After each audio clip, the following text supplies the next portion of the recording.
Bom dia, irmãos. Que a graça e a paz do Senhor seja com todos. Amém. Hoje, uma parte da mensagem, a Kátia já deu a introdução. Eu não sei se eu colei dela ou ela colou de mim, mas ela já deu uma parte da introdução, isso nos ajuda. Mas eu gostaria de ler 3 versículos com os irmãos que têm referência direta no seu conteúdo com a reforma protestante. E hoje, como não poderíamos deixar, nós temos que nos lembrar dessa data tão importante, tão marcante. E eu gostaria de trabalhar com os irmãos um pouco a ideia das 5 solas, para nós conhecermos um pouco mais a fundo o que os reformadores pensavam quando eles colocaram esses 5 pontos como pilares da reforma. Aparentemente parece ser uma coisa simples, mas eles foram uma profundidade muito grande. Mas vamos lá, os 3 versículos são, primeiro Abacuque 2:4. Lembrando que, não sei se ainda tem no CCG mais um estudo sobre Abacuque que passa por esse versículo. Mas Abacuque 2:4 diz assim: Eis o soberbo, sua alma não é reta nele, mas o justo viverá pela sua fé. O segundo versículo, Romanos 1:17.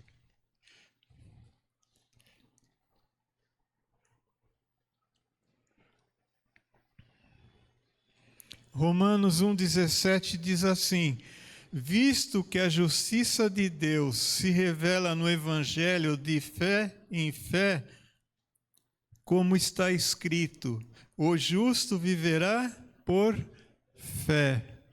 E o terceiro versículo está em Gálatas, capítulo 3, versículo 11. E é evidente que pela lei ninguém é justificado diante de Deus, porque o justo viverá pela... Então, dentro do contexto da hermenêutica, nós temos 3 referências para formarmos uma doutrina. O justo viverá pela fé.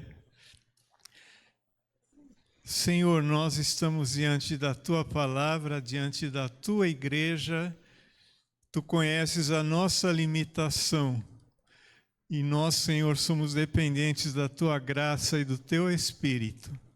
Pai, que na Tua infinita graça maravilhosa Tu completes em nosso coração aquilo que a nossa deficiência não conseguir transmitir. Abençoa a Tua igreja, Pai, que o nosso coração seja a terra fértil para a semeadura da Tua palavra nesta manhã. Em nome de Jesus. Amém, Senhor. Muito bem, irmãos. Não dá para falar sem reforma, sem pensar em Lutero. Eu gostaria de dar um pouquinho da biografia dele para que nós nos aproximemos mais do tema. Ele nasceu na Alemanha, era monge agostiniano. Um detalhe, ele viveu 62 anos e transformou a história da igreja cristã. 62 anos ele transformou a história da igreja. Do ponto de vista teológico, a reforma protestante do século XVI, em síntese, tratou 3 aspectos fundamentais que nós não podemos perder de vista. Primeiro, Jesus é o supremo cabeça da igreja, contra a autoridade papal. Então, Jesus é o supremo cabeça da igreja. Segundo aspecto, a Bíblia, como palavra de Deus, é autoridade sobre o cristão. A Bíblia, como palavra de Deus, é autoridade sobre o cristão, contra a tradição. E terceiro, a reforma A salvação é pela fé, contra a venda de indulgências. Só para vocês terem uma ideia, quando se fala em venda de indulgências naquele período, dependendo do valor que você investia, oferecia-se 2 milhões de anos de permanência no purgatório. Então, você por 2 milhões de anos estaria garantido no purgatório, dependendo do valor que você investia. Então, Lutero, quando ele coloca essa questão que a salvação é pela fé, o justo viverá pela fé, ele começa a bater de frente com um sistema muito bem organizado, muito bem estruturado, que tinha um domínio sobre as pessoas. Mais alguns pontos importantes para nós entendermos o pano de fundo, a base desse acontecimento. Lutero não chegou do dia para a noite e vamos fazer a reforma. Não, houve um contexto histórico que eu considero fundamental. Nós tivemos os pré-reformadores, pessoas que deram suas vidas, se deram. Um exemplo que eu poderia deixar com vocês é de um homem chamado Pedro Valdo. Pedro Valdo, ele vivia no período da Idade Média, e ele leu o versículo que dizia, quando Jesus fala para o jovem rico, vende tudo o que você tem, dá aos pobres, e você vai comprar um tesouro nos céus. E ele entendeu isso literalmente, que era para vender tudo e se livrar de tudo o que ele tinha. E o que ele faz? Ele vende seus bens, ele distribui para os familiares aquilo que era direito, ele fica sem nada, ele sai pregando o evangelho contra as autoridades eclesiásticas da sua época. E ele fundou um movimento chamado os Valdenses, que se acabou crescendo e até se espalhou por algumas regiões. Hoje já não se fala mais. E outros líderes que surgiram naquele período, entendendo a palavra da sua maneira, como podiam, eles começaram a reagir. Agora, por que o povo não entendia? Kátia citou já aqui, todas as cerimônias religiosas antes da reforma eram em latim, pela Vulgata Latina, que é uma tradução da Bíblia em latim. E quem tinha acesso à leitura era somente o clero, nem os nobres. Os nobres na Idade Média, eles tinham duas características interessantes: eles brigavam e caçavam. Eram pessoas que não tinham muita vocação para o conhecimento, aliás, nenhuma, e acumulavam riquezas. E o clero dominava o conhecimento, dominava a religião, dominava o ensino, dominava todas as áreas intelectuais daquele tempo na sociedade. E com isso eles dominavam o quê? Toda a população. A população na Idade Média eram pessoas pobres, iletradas e carentes e dependentes, e vivendo uma angústia muito grande pela condição em que estavam. E com isso eles eram totalmente dominados pelo poder religioso que era imposto sobre eles. E nesse contexto, Lutero vai estudar teologia.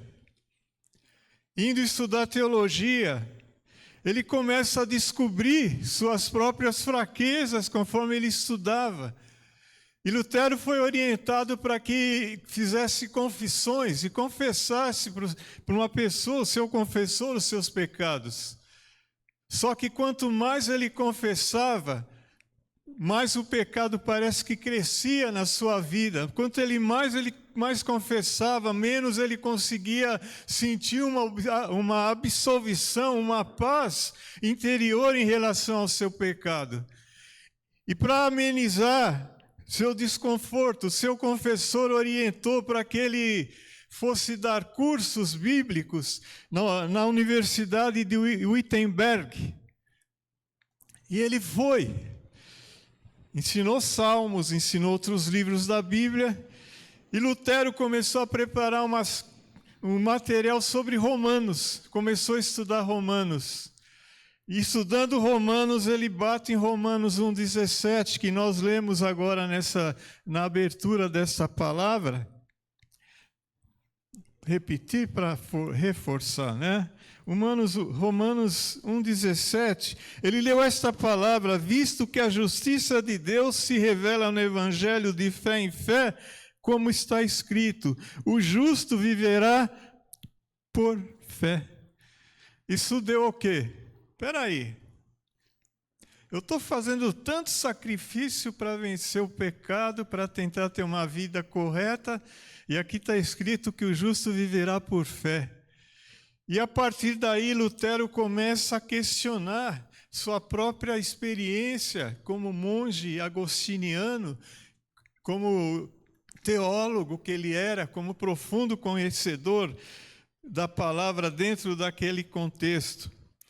E nesse aspecto ele começa a questionar os próprios poderes eclesiásticos que dominavam naquela época. E no dia 31 de outubro de 1517, exatamente há 508 anos atrás, ele prega na porta da igreja da Universidade de Wittenberg as 95 teses, mostrando a situação em que a igreja estava até então e apresentando uma tese de debate com os líderes eclesiásticos sobre aquele assunto que ele estava apresentando. Não precisa dizer que ele foi perseguido e que não houve nenhum debate. Então, irmãos, a reforma protestante tem 5 pilares. A Kátia citou, eu vou citar várias vezes. Mas ela tem 5 pilares fundamentais que nós não podemos perder de vista. Às vezes, no século XXI, parece que nós estamos tão distantes desses acontecimentos que é outra realidade, é outra fé, é outra Bíblia. Não! Nós estamos diretamente ligados a tudo o que aconteceu, faz parte da nossa existência como igreja cristã hoje.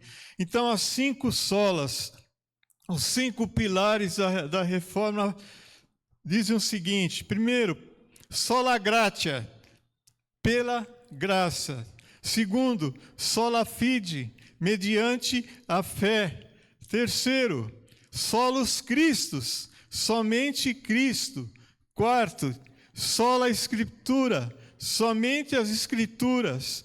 E por fim, a última, glória, soli Deo glória, somente para a glória de Deus. Então, esses pilares, se você decorar em latim, em português não vale. Se você decorar os 5, você está dentro. Eu vou repetir várias vezes, nós vamos sair daqui falando hoje. Irmão, sola gratia, tá bom? Vai ficar até bonito. Se alguém aqui é descendente mais direto de italiano do que eu sou e falar melhor, por favor. Mas sola gratia. Ah, que legal. Então, um novo cumprimento na comunidade. Irmão, sola gratia. Ei, que bênção. Então, a partir daí, eu gostaria de falar um pouco sobre cada uma dessas 5 solas, para que nós sejamos fortalecidos na fé, aprimorados na palavra. E outra, quando formos dar razão da nossa fé para alguém questionar a nossa fé, nós temos argumento para falar daquilo que nós cremos e pensamos, naquilo que nós seguimos. Amém? Muito bem, primeiro, sola gratia. Não vou falar em português, hein? Sola gratia. Graça é um presente que a gente não merece. Não somos salvos pelo que fazemos, a salvação é pela graça. Quem pagou o preço foi Jesus na cruz, morrendo pelos nossos pecados. Efésios 2,5 diz assim: e estando nós mortos nos nossos delitos e pecados, nos deu vida juntamente com Cristo. Pela graça sois salvos. Em Efésios 2, 8 e 9, Paulo ainda diz: porque pela fé sois salvos, mediante a fé. Pela graça sois salvos, mediante a fé. Isto não vem de vós, é dom de Deus, não de obras, para que ninguém se glorie. Um desenho da época de Lutero mostra ele apontando para Cristo ao lado da consciência humana libertada e com uma corrente quebrada que prende a consciência. Veja bem, Lutero, consciência humana, é uma corrente quebrada que prende a consciência. Juntos estão o povo e a juventude que foram libertos. Nos fundos, um edifício magnífico, em ruína, que era onde as pessoas eram aprisionadas pela consciência. Muitos sentiam-se presos. Falava-se no próprio cativeiro babilônico das pessoas naquele período, por causa da sua falta de liberdade em relação a servir a Deus, a conhecer a Deus, a glorificar a Deus. E a consciência presa pela palavra de Deus, mas livre diante de qualquer poder humano. Nisto consiste a incrível liberdade interior que a Reforma proclamou. E segundo as palavras de Leonardo Boff, presta atenção, Leonardo Boff é um dos ícones da teologia católica contemporânea. Ele foi, inclusive, perseguido em alguns pontos. Ele diz o seguinte, olha, segundo as palavras de Leonardo Boff, essa incrível liberdade interior trazida pela Reforma se tornou uma bandeira de libertação para os outros cristãos. Perceberam? Ele quebrou uma escravidão intelectual, um domínio da mente das pessoas e trouxe liberdade não somente para os protestantes, mas para outros cristãos que entenderam o sentido maior da Reforma. Que desafio nós temos? Entender esse aspecto, essa libertação que a Reforma nos trouxe. A Reforma entende a liberdade cristã como liberdade comprometida e inútil, é liberdade comprometida, é liberdade de imposições desnecessárias e inúteis para o serviço ao próximo, ou seja, é uma liberdade que serve, ela não está atrelada. A nossa liberdade em Cristo nos leva a servir, a ver o próximo. Um cristão, descreve Lutero em seu famoso Tratado da Liberdade Cristã, é senhor livre de todas as coisas, não está sujeito a ninguém. Livre pela palavra de Deus, mas ao mesmo tempo, um cristão é servidor de todas as pessoas e sujeito a todos pelo amor. Então nós somos livres, mas ao mesmo tempo não somos livres. Nós somos sujeitos a todos, sujeitos ao próximo, sujeitos a Deus pelo amor. É uma grande mudança na vida das pessoas. A Reforma foi contrária à retirada dos cristãos do mundo. Foi sugerido que as pessoas se isolassem do mundo, os cristãos, os protestantes. A Reforma era contra. Insistiu nisso diante de propostas que sugeriram aos cristãos uma vida falsa, entre aspas, um pé aqui, um pé no mundo, então sai do mundo para você servir a Deus melhor. Não. A palavra diz e ensina que nós temos que ser pedra no sapato do mundo. Nós temos que incomodar. A igreja está no mundo para incomodar, não se acomodar.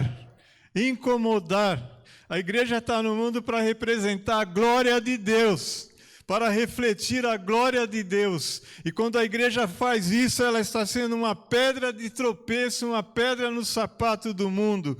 Então a Reforma defendia que a igreja não aceitasse meio cristianismo ou meia fé, mas uma fé completa que afastasse do mundo, tirasse da presença de todo aquele contexto pecador da época. E novamente no livro da Liberdade Cristã, Lutero diz... Perdão, desculpa, eu voltei. Novamente, Lutero, o cristão não vive em si mesmo, ensino reformista, o cristão não vive em si mesmo. Podemos acrescentar, nem para si mesmo, mas em Cristo e no próximo. Presta atenção nessa frase, em Cristo pela fé e no próximo pelo amor. É o que Lutero ensinava com a sua visão de reforma da igreja. Lembrando que Lutero não tinha intenção, nem os reformistas têm intenção de separar e dividir a igreja. Eles queriam trabalhar dentro do contexto da igreja e produzir uma mudança interior na liderança da igreja para que ela se adaptasse à realidade bíblica. Eles não queriam dividir, não queriam separar. Infelizmente, não houve meio. Um outro aspecto, irmãos, a salvação é recebida pela fé e as boas obras são resultados da salvação. Eu não compro a salvação com boas obras.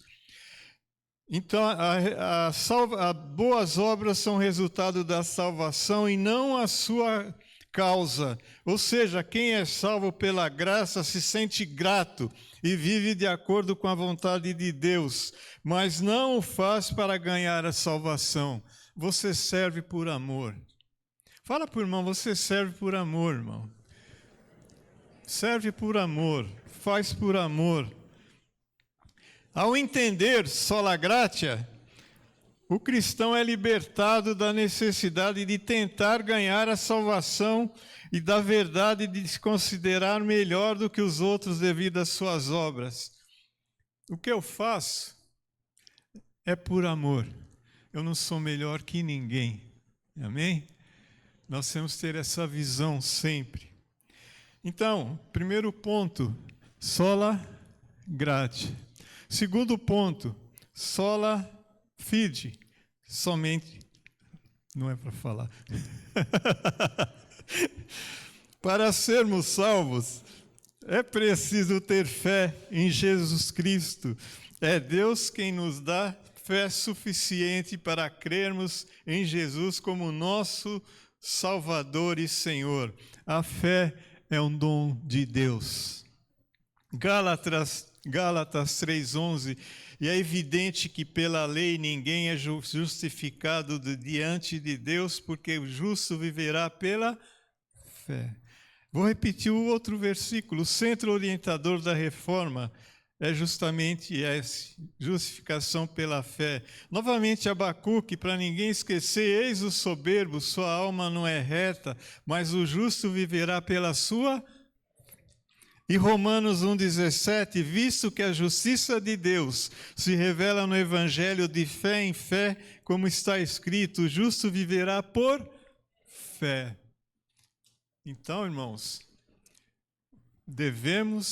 podemos viver somente por fé. Justificação pela fé significa que Deus toma a iniciativa para buscar o pecador. Deus alimenta a nossa fé e nós respondemos quando nos convertemos ao Senhor, aceitamos essa dádiva de Deus. Deus não exige do pecador nenhuma obra prévia, nenhuma tarefa prévia para ele conhecer e receber essa fé. Ao contrário, dá-lhe sua graça como presente. Fé e graça, fé e graça. Nós andamos firmados nisso. Deus aceita os pecadores incondicionalmente. Jesus, quando esteve conosco, ele aceitou a samaritana, que todos recusavam estar com ela. Ele entrou na casa de Zaqueu, que era o quê? Uma pessoa odiada porque era cobrador de impostos. Ele andou com pessoas que poucos gostariam. Ele comeu com pessoas que eram mal vistas pela sociedade. Ele nunca recusou, porque Jesus amava e ele transmitia essa graça e essa fé para todos. Essa é a função da igreja também no século 21.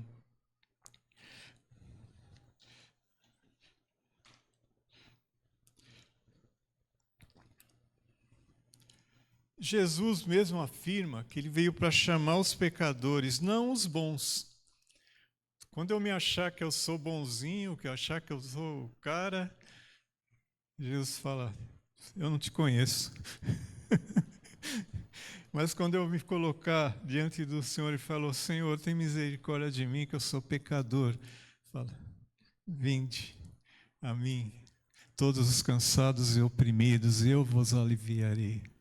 Amém? Para a reforma, a vida cristã é vida na fé e a partir da fé. Crer em Deus, na compreensão da reforma, não significa aceitar uma doutrina sobre Deus.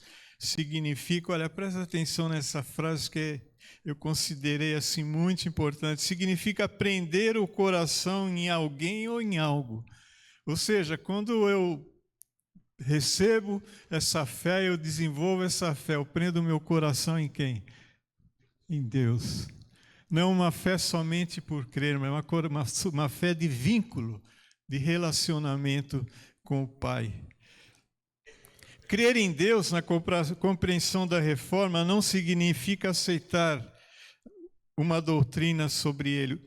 O que sustenta o coração, sobretudo nos momentos mais difíceis da vida, até a hora da morte, é a fé. A confiança plena e irrestrita naquele que se tornou humano em nós, em Jesus Cristo. A única prática do cristão, segundo Lutero, deveria ser exercitar-se e fortalecer-se sem cessar na fé. Por isso, sola fide, só a fé. Quando eu não ajo pela fé, eu perco esse vínculo com o Senhor. É sério, né? Falando uma linguagem mística, Lutero atribui a fé ao poder de unir a alma com Cristo e de efetuar a comunhão de bens entre ambos, nós e Cristo, como um casamento. Cristo toma sobre si a nossa maldade e o pecado da nossa alma. E em troca, Ele nos dá sua justiça e bem-aventurança. É um casamento. Você entra com a sua miséria e Deus te dá a bênção. Isso é fé. Esse relacionamento com Deus. Outro ponto que eu queria esclarecer também é que a reforma não sugere passividade. Não existe consumidor do evangelho no contexto da fé da reforma. A fé é sempre atuante. Como Deus, palavra de Deus e fé não podem ser separados, também não pode ser o crer e agir. Quando nós cremos, nós entregamos nossa vida ao Senhor e começamos a andar com Deus, nós começamos a agir onde? Primeiro dentro do corpo. Muitas vezes nos tornamos conhecidos rapidamente quando nos convertemos. E depois nosso raio de ação aumenta em vários aspectos. Mas não existe, segundo a orientação da reforma, uma fé passiva. Eu creio, eu criei. Agora eu vou comprar uma rede, pendurar em casa, vou esperar chegar o dia que Jesus vai me levar. Não, nós vamos estar o tempo todo em ação, seja orando, intercedendo, saindo a campo, agindo, estudando a palavra, ministrando a palavra, ensinando a palavra. A fé não é passiva. A fé é uma atitude constante que o cristão deve ter em relação a transformar o mundo. E essa visão que veio dos males da igreja medieval, a reforma coloca de maneira bem oposta. Agora que você crê, seja um agente de Deus, seja um missionário em potencial onde Deus se colocar. E onde houver necessidade, faça a obra. A reforma não conhece o conceito de uma fé ociosa, vazia. A fé é sempre atuante. Como Deus, palavra de Deus e fé não podem ser separados. Também não pode ser o crer e agir. A fé se dispõe voluntariamente a fazer o bem a todo mundo, a servir a todo mundo, de sorte que é impossível separar as obras da fé. Fé e obras caminham juntos. A igreja deve ser conhecida pela sua obra e deve ser conhecida também pela sua fé. Vou contar uma coisa para vocês. Sabem quem permitiu a entrada do protestantismo no Brasil? Ixi, quem foi?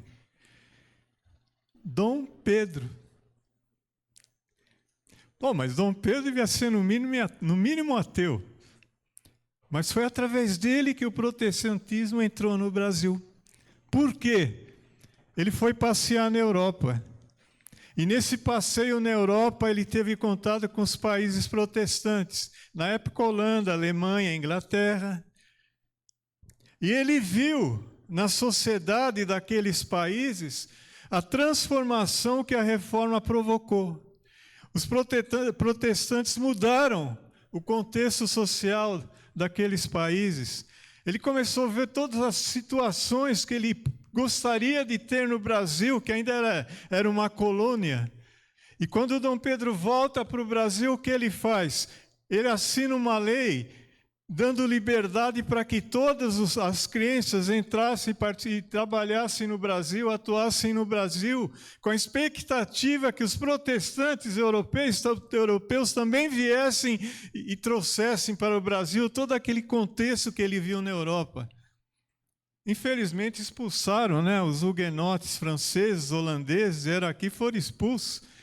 Nós poderíamos ter sido colonizados pelos holandeses, pelos franceses. Infelizmente não fomos. Por quê? Porque Dom Pedro entendeu que era tão legal, mas era tão bom, era tão profunda a mudança social que a reforma provocou na Europa, que ele queria aqui também. Por quê? Porque a fé ensinada pelos reformadores é uma fé ativa, uma fé de ação, uma fé de mudança, de transformação. Por isso, sola fide.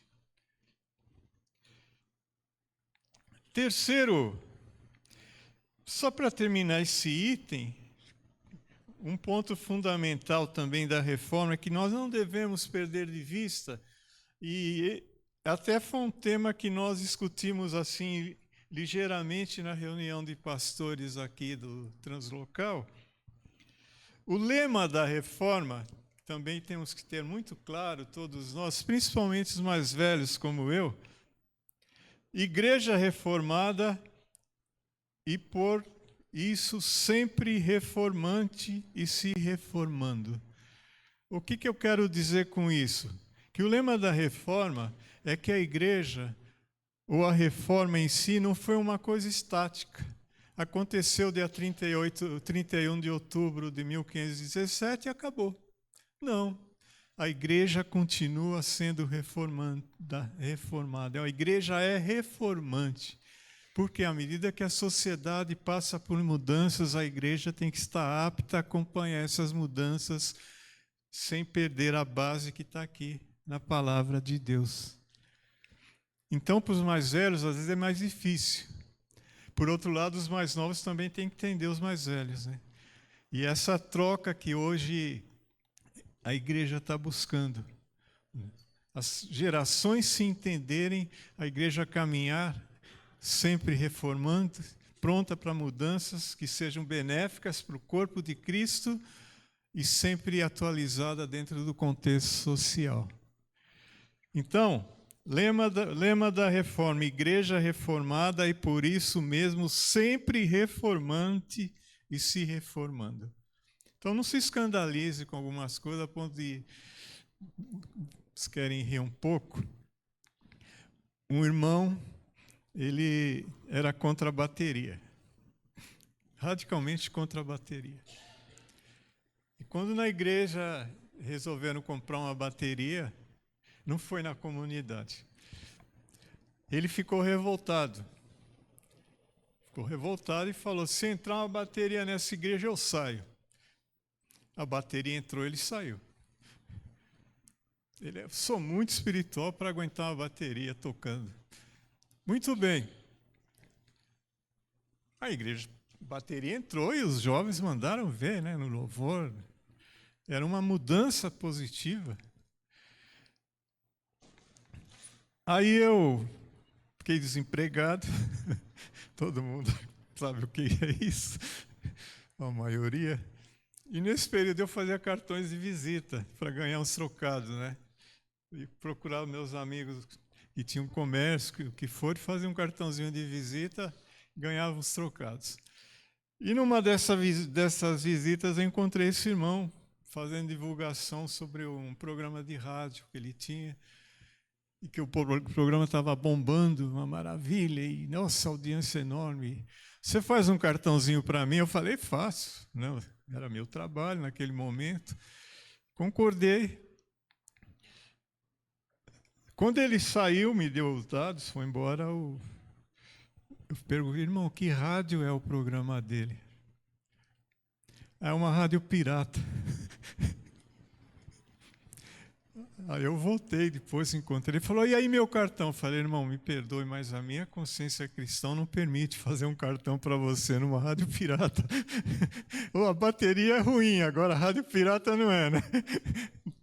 Tá repreendido. Não fiz o cartão para ele. Então, igreja sempre reformante e se reformando. Amém? A igreja é dinâmica, ela não pode ser estática. Terceiro aspecto, solos Cristos. Não existe outra forma de termos um relacionamento consertado com Deus a não ser por meio de Cristo. É o que ensina a reforma protestante. 1 Timóteo 2,5 diz assim, porquanto há um só Deus e Pai, há um só Deus e um só mediador entre Deus e os homens, Jesus Cristo, homem. A teologia da reforma é como um comentário de 1 Coríntios 1, 23 e 18. Diz, nós anunciamos o Cristo crucificado, a mensagem que é ofensa para os judeus e loucura para os não-judeus, mas para nós é o poder de Deus. Deus revela-se naquilo que para olhos humanos parece ser o contrário de Deus. 1 Coríntios 1,18, Paulo fala e escreve que para a fé, a mensagem da cruz é o poder de Deus, mas para olhos humanos, ofensa e loucura. Para a fé, a cruz de Cristo é sinal de vitória, mas para olhos humanos, o fracasso do crucificado.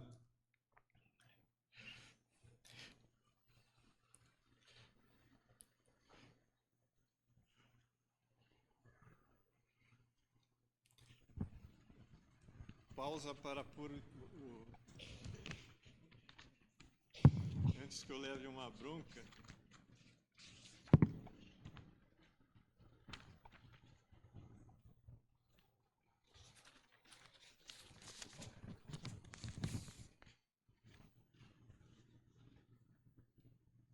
Ok.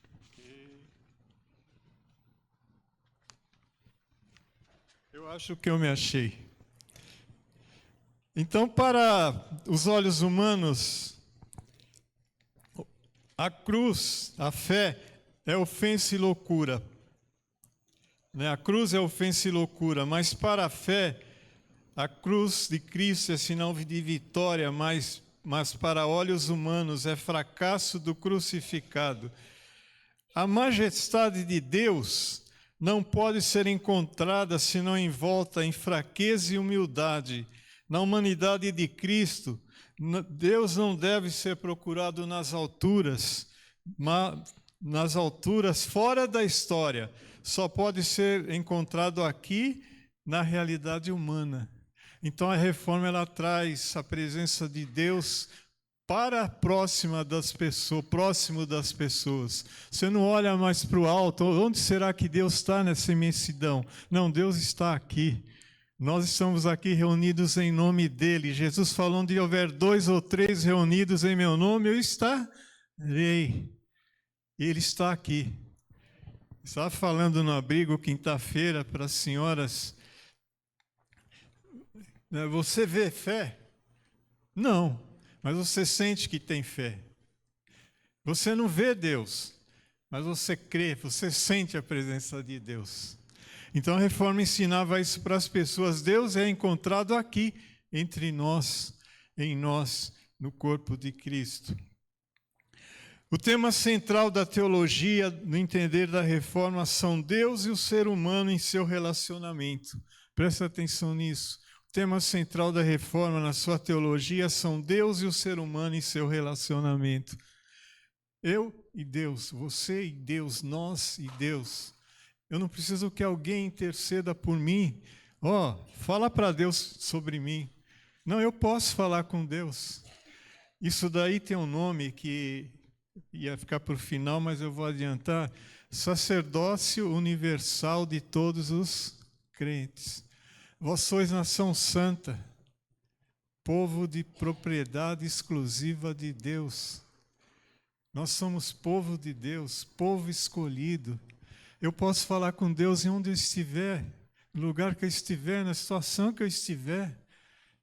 E Deus está pronto para me ouvir. Eu não preciso ligar para o irmão. Irmão, ora aí por mim. Não, você pode orar. Se vê alguém do seu lado, mas ele não é pastor, não é diácono. Não, mas ele pode orar. Por isso a gente tem essa prática na comunidade. Sai do seu lugar, ora com alguém. Às vezes, irmão, a palavra que Deus colocou no seu coração é a palavra que alguém precisa ouvir naquele momento, naquela manhã, naquele dia. E quando nós saímos para orar com alguém, abençoar, muitas vezes a palavra já está conosco. E Deus sabe para quem nós devemos levar. Então, sacerdócio universal de todos os santos. Você é um sacerdote de Deus, se você recebeu Jesus como Senhor e Salvador na sua vida e tem se dedicado a Ele. Então a reforma valoriza muito isso, nós e Deus. Cristo personifica a graça de Deus. Lutero escreveu: Deus promete sua graça a ninguém, a não ser em Cristo, e através de Cristo. Tudo está incluído em Cristo.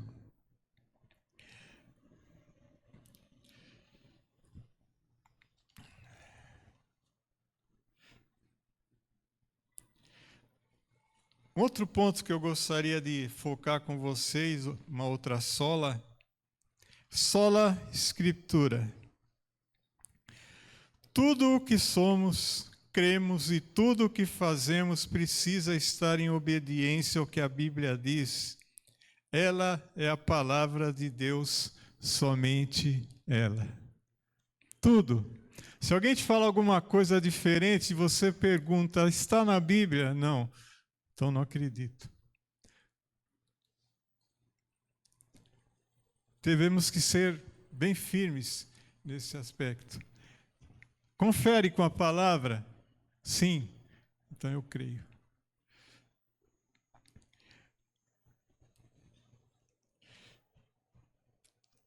Segundo Timóteo 3, 16 e 17, diz assim: toda a Escritura é inspirada por Deus e útil para o ensino, para a repreensão, para a correção, para a educação na justiça, a fim de que o homem seja perfeito e perfeitamente habilitado para toda boa obra. Onde é que está isso? Na palavra de Deus. A palavra ela nos educa, nos ensina, nos transforma e nos ensina o caminho em que nós devemos andar. Em todos os seus ramos, a Reforma Protestante foi um movimento de profunda vinculação bíblica. Não eram tradições humanas, imposições de pessoas poderosas. Era ensino da palavra de Deus. Por isso, essa transformação tão grande. Tanto em suas críticas como em suas propostas de mudança, baseou-se sempre na autoridade da Bíblia.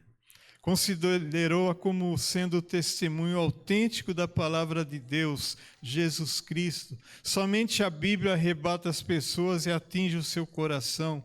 Somente ela pode servir como guia na procura da verdade e salvação. Ela é segundo a formulação de uma confissão luterana do século XVI, a única regra e norma segundo a qual devem ser julgadas doutrinas e mestres. Se alguém te ensinar alguma coisa, é sempre assim, está na Bíblia? Não, tem que estar na Bíblia, coincidir com a Bíblia. Vocês, principalmente os novos convertidos, provavelmente vão ver muitas barbaridades na sua vida cristã ainda. Os mais antigos já ouviram muita coisa que até pode desestimular a nossa fé. Mas a nossa posição deve ser clara. Está na Bíblia?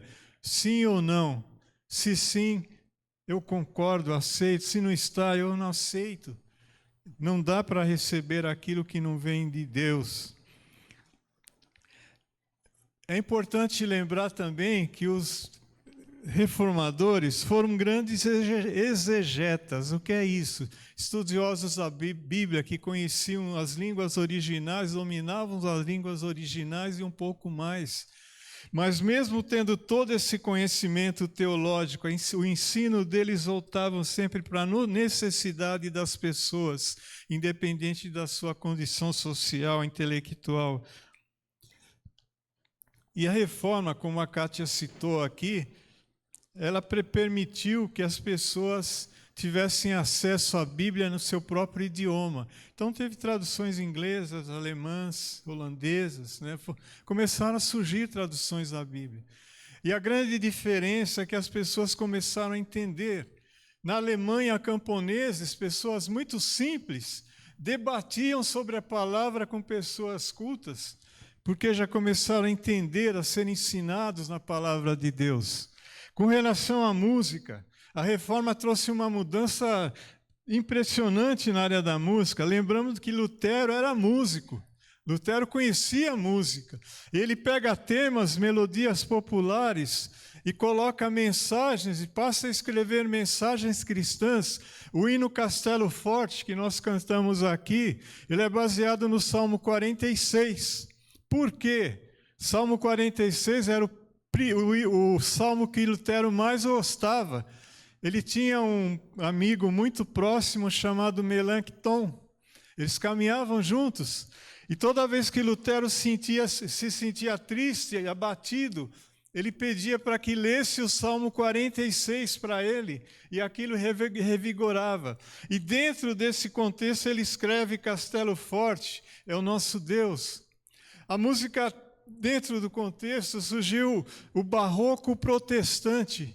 Quem eram os expoentes do barroco protestante, que todos vocês com certeza conhecem? Johann Sebastian Bach e Handel. Handel escreveu Aleluia, que todos conhecem, o Aleluia de Handel, já ouviram pelo menos uma vez. E Bach era luterano. Bach, ele era luterano e trabalhava para uma família de reis que o contrataram para que ele produzisse música. Ele tinha um local próprio na propriedade onde ele compunha, trabalhava com música. Agora, observa o seguinte, toda a obra de Bach, ou em uma parte da obra de Bach, aparecia as seguintes iniciais, SDG. No fim das obras dele, das suas cantatas, concertos, sola Deus glória. E Bach dizia o seguinte, tudo o que eu faço é para a glória de Deus. Ele era luterano convicto.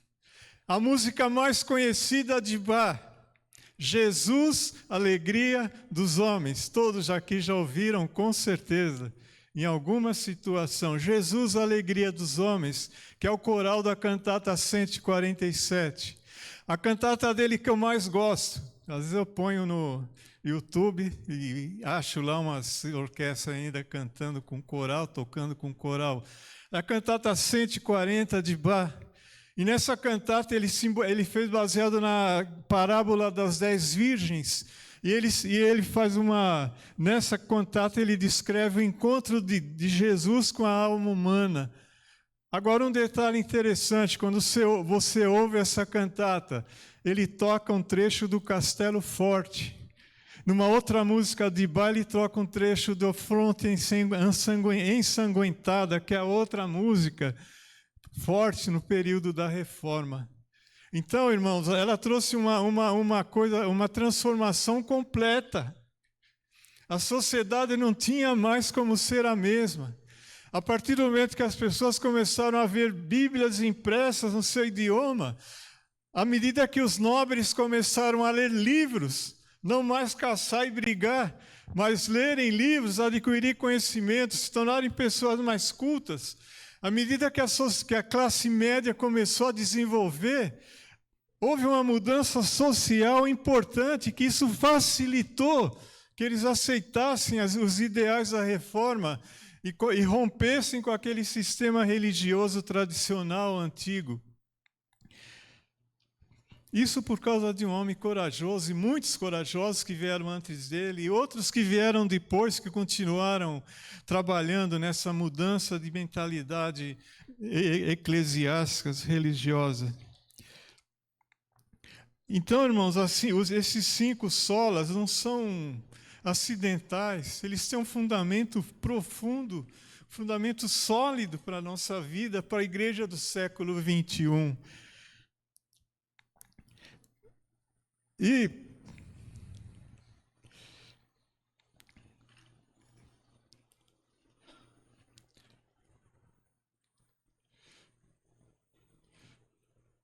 eu vou para o último pilar.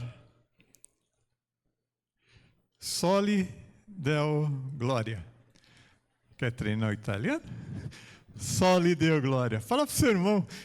Soli Deo Gloria. Oh, glória, aleluia. Estamos falando em língua estranha, né? Glória a Deus. Só a Deus a glória. Glória somente a Deus.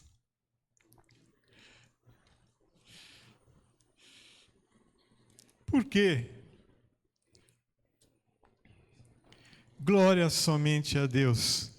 1 Coríntios 10, 31 diz assim: portanto, quer comais, quer bebais, ou façais outra coisa qualquer, fazei tudo para a glória de Deus.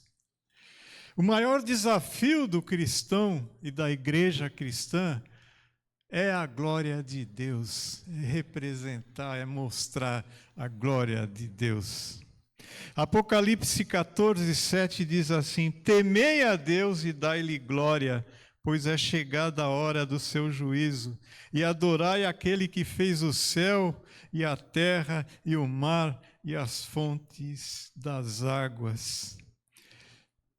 Essa é a última último dos 5 pilares da Reforma Protestante. Soli Deus, Soli Deo Glória. E essa reforma, irmãos, foi uma necessidade imperativa, porque homens cheios de poder eclesiástico e desprovidos de piedade ostentavam sua própria grandeza. E vai chegando uma hora que se enoja, né? Uma hora que a gente começa realmente, isso não dá. É horrível. E assim aconteceu com os reformadores, com Lutero. Essa ideia de colocar Deus de lado, em segundo lugar, de ocupar um pedestal que não pertence ao ser humano, mas sim é de Deus, é uma coisa que já vem acontecendo antes e depois do período da Reforma. Observa aqui, olha, o filósofo grego Protágoras dizia que o homem é a medida de todas as coisas. Pensamento humanista antes. Karl Marx, todos conhecem, tentou tirar Deus da história com seu materialismo dialético.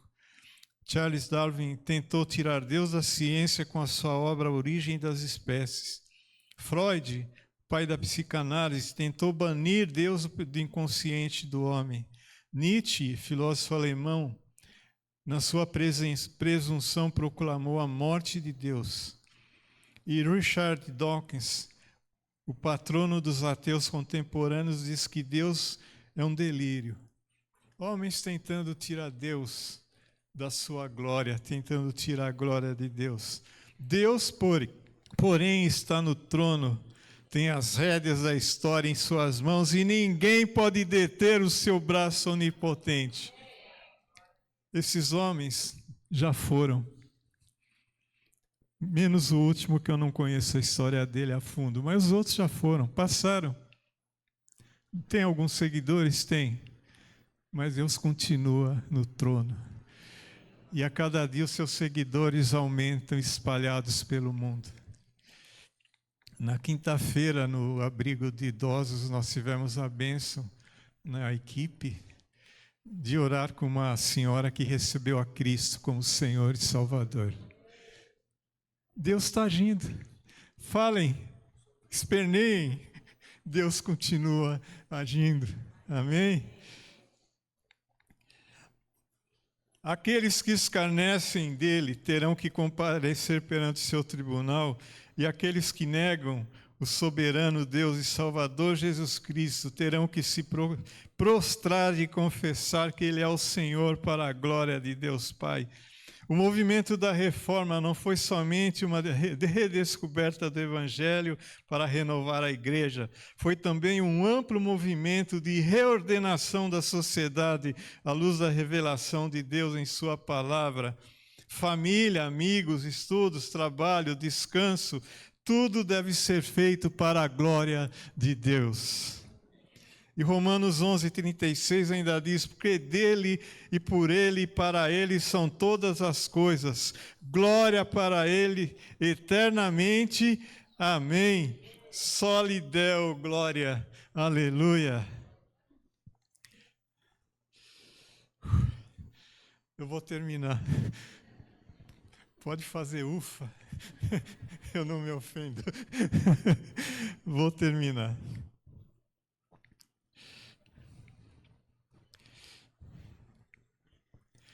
Para a reforma, a igreja é basicamente duas coisas: congregação e comunhão de pessoas em torno do Evangelho. Não é instituição ou organização.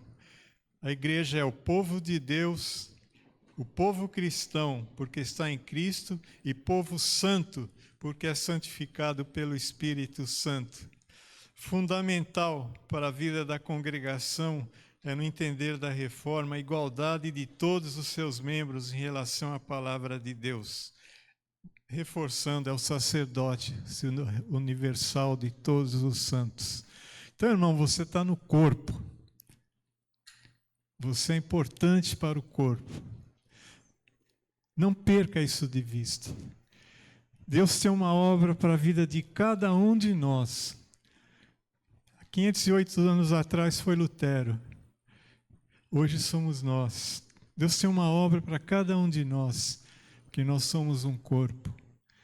Se meu dedinho parar de funcionar e ficar assim, eu vou sentir muita falta dele. Todos nós somos importantes para Deus. Amém?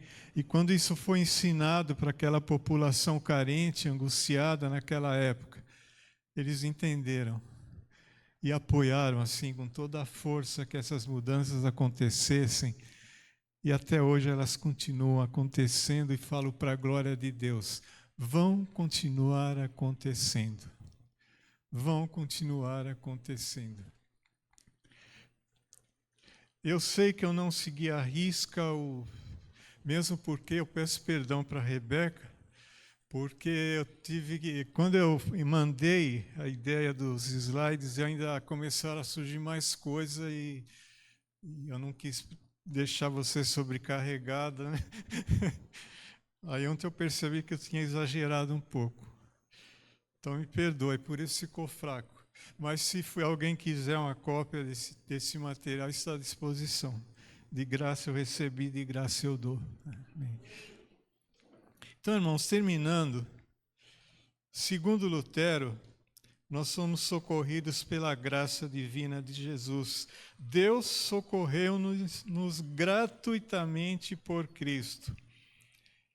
E ele diz o seguinte: auxiliemo-nos nós também, uns aos outros, com todas as obras do nosso corpo, com todo o nosso conhecimento, com todo o nosso saber. Isso é reforma. ação, uma igreja ativa, uma igreja que mostra essa cara, que o mundo vê e o mundo vê. Não, realmente há uma diferença naqueles que seguem a Cristo. Vamos orar, nos colocar em pé, por favor.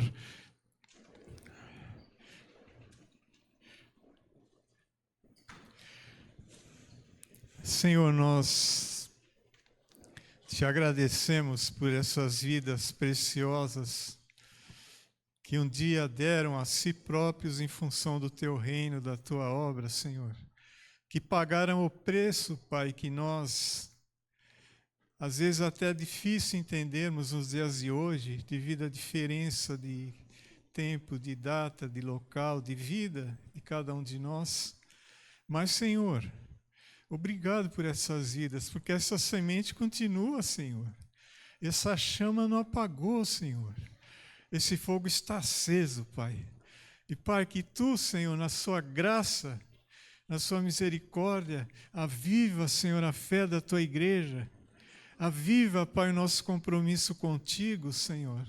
Aviva, Pai, o Teu povo, Senhor, para que essa chama se acenda, reacenda, brilhe, seja uma labareda, seja um fogaréu, seja um incêndio, Pai. Uma centelha só provoca um incêndio, Senhor. Que essa centelha, Pai, possa crescer, Senhor, que possa se disseminar por essa cidade chamada Guarulhos, Senhor. Que vidas e mais vidas conheçam, ouçam a Tua palavra e glorifiquem o Teu nome, Senhor. Que nós sejamos sempre sendo reformados, Pai, transformados, e a Sua igreja juntamente conosco, Pai, esteja sendo mudada, adaptada aos tempos de acordo com a Sua vontade e com o Teu Espírito Santo, Senhor. Eu oro, Pai, te agradeço pelas nossas vidas, por nos preservar, nos poupar e nos conduzir até o dia de hoje, Senhor. Em nome de Jesus.